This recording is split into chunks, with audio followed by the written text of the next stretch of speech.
Again, I forgot to take a video. But yeah, okay. So we're in the stage of spraying underneath already. So all the arches has been welded up. New wood has been welded in. Underneath, overall, it's been welded. Yeah, so I think it's not looking that bad. So when we get the black on and then the blue, I think it will look nice.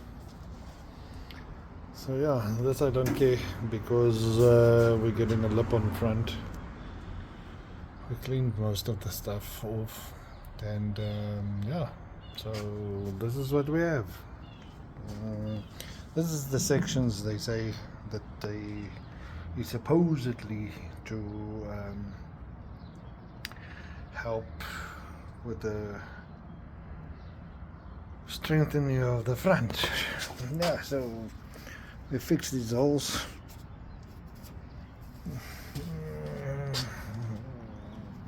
We've welded this on.